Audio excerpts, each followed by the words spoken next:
with another From the Dead, Walking Dead D&D review. And we will be... I messed that up totally. But anyway, we still gonna roll with this. Walking Dead review, Season 6, Episode 4. I apologize for the long delay, but we are back. I got Black Chaos 7865 and B Kiddo. We're going to break down Episode 4, Here, Not Here. Clear! Kill me! Kill me! Kill me! All right. Tabitha, I want some of those lamb chops. So this episode takes us back to what happened to Morgan in that time from when Rick saw him to Rick seeing him now in this season. At the end of the past season, it's the beginning of this season. Damn. Cheesemaker. Damn, that's some nasty cheese. But it's a lot of people wanted to know what happens with Glen. What happened to Glen, but on the defensive side for Walking Dead, we all know that when it's something we really want to know, they cut back to something else and then they bring you back the next week. They keep the story going. So the last time we saw Morgan is he was looking at the marks on the tree, the X's. Yeah, and in season 5, at on the his end way of to season the 5, terminus. Yeah, we saw in season 5, we saw a glimpse of Morgan. So again. we didn't know what Morgan was, but he sure didn't look crazy. He didn't look as crazy, we saw him but before that, he did not look trusting. Yes, he was psycho. Last time he was psycho. This time he seems a little bit more. So this explains how Morgan got his skills with the staff, Aikido, and how he seems to be sane and calmer. Hey, where you learn that from? Yeah, we have when Black Rick Chaos did see Morgan practicing his Aikido, and he was show. like, hey, Mark, where'd you learn that from? Cheesemaker. And now this is the story of the Cheesemaker. Okay, so rub my back first. As we all know, the main problem that everybody's having is because it did talk about Glen and everybody wants to know what Glen. But I am kind of glad that they did go back and fill in what happened with Morgan. And this was an hour and a half episode, not the usual hour this time. I like the way it started off. He's telling the wolf. Said, look, I'm going to tell you what happened to me. No, we didn't know he was telling that till the end. Oh, yeah, yes, there you go. You know he was telling So, I don't know if you guys remember, I think when Morgan showed up on the scene this season, and Rick was talking to Michonne, I think he asked Michonne something like, you don't trust him. She said, I think he's dangerous. She said, no, I think he's dangerous. Because now we have a Morgan, as we have seen, who is a lot calmer, seems to not want to hurt as much. He doesn't kill humans. And try to do more good, means which not to kill. Which Michonne has said before, she thinks he's dangerous. So, we find Morgan, still crazy, doing his clear thing, which we saw in the town before. Mm-hmm. Here's back not in the day here. when he ran back into Rick. And then he meets the cheese guy. He meets Eastman. Who's Eastman? And Black Chaos. What's your take on Eastman? What's your take on Eastman, Black Chaos? That's some nasty cheese. Oh, Lord. I swear to God. I think Eastman's pretty cool, man. You could tell. I mean, as soon as you met him, you knew he was kind of slick. Real calm. Like, even when Morgan was shooting at him, he was like, I won't put that gun down, man. We can talk. So you knew he had something, man. You knew he had something. I really like the fact that he throws the book in there, how to be at peace, or what was it? What did the book say? How to be at peace. He throws the book into the cage, and then you find out that in the cell that the gate is actually open. It was never locked, and that was pretty cool. Well, maybe we should bring up the fact that if you see from the episode, Eastman was actually a psychiatrist. He worked in prisons. So he had a background dealing with crazy, a really great background. So he was the perfect person to help Morgan through his crazy. Plus, he laid Morgan on his ass. Yeah. When he met him. So he basically guided him down to his ass. Whatever. Yeah, because they use your own body weight. Very true. But when he first Good one, Black. Good one, Black. He knocked him out. Lay me down. He popped him in his face with that Don't stick. kill me. Okay. Are y'all gonna offer anything besides sound bites? Oh man, it was a good episode. But anyway, so you also do see the fact that you see how Morgan has learned to deal with his anger and his craziness, and he doesn't kill people. He wants to he only kills zombies, and he says everyone life is worth something. Every life is precious, Every including life yours. is precious, blah blah blah.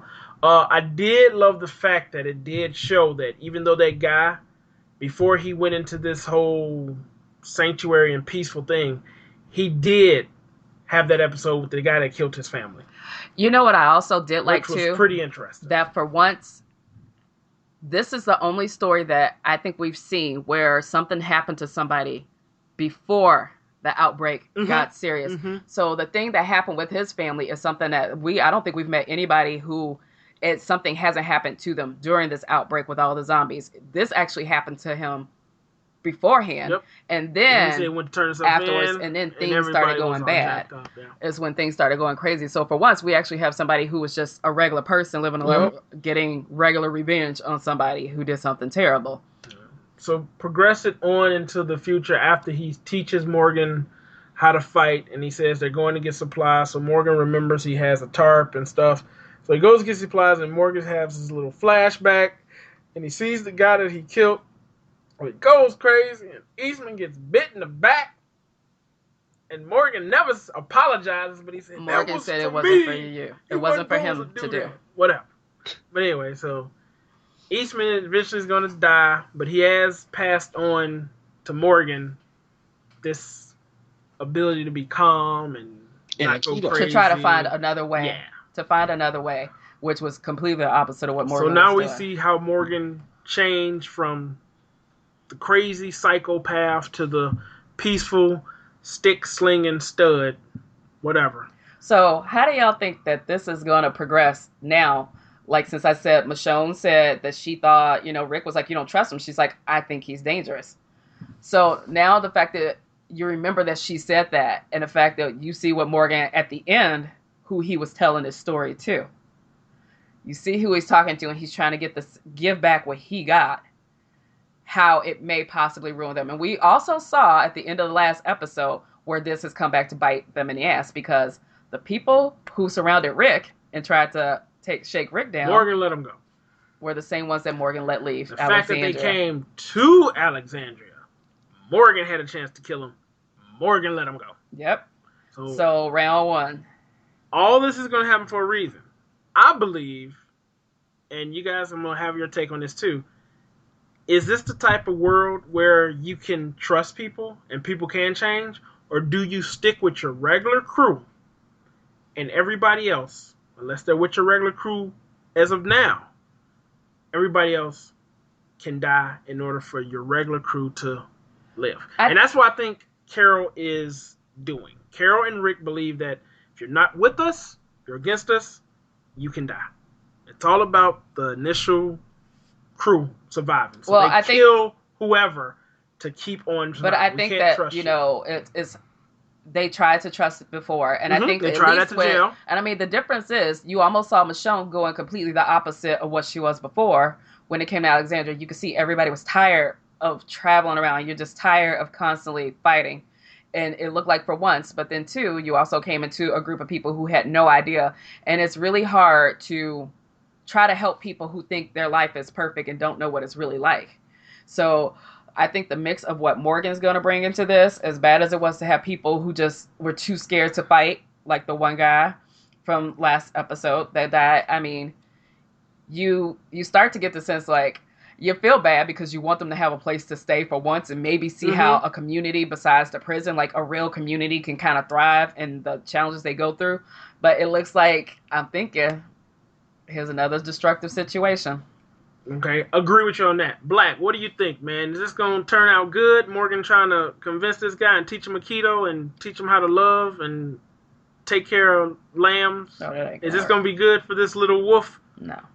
Or is it going to come back to bite him in the ass? With the jacked up teeth. Come back and white. It's going to bite him in the ass, man. Rick summed it up best when he was in the forest and he was walking. He was like, look, damn it. These dudes ain't gonna survive. You make sure you get back. I agree with you totally. I Look did out, like the fact look that out for it your showed that he's trying to do this, but I think he's gonna realize that Carol and Rick are right. You have to kill people because you can't trust people like you did before. Yeah, I think it does work if it's just one or two people out, you know. But you But can if see you're in a group of people with family, kids, and all this stuff, that bringing this other guy's people talking in. about killing the kids too. The thing Yeah. is, this whole wolf situation, these are a whole breed of people, just like the ones that Daryl found when they were walking to Alexandria that tried to rape Carl and stuff that, Rick went ape on.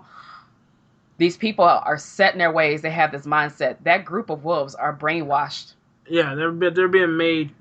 Someone is making them do it. So I'm really looking The forward big to next bad episode wolf, because the I big think bad it'll wolf. get back to everything with Glenn and what is really happening now. Kill I'm really waiting to see the full presence of the wolves and see what's going on with them because it's jacked up. This is worse than Terminus.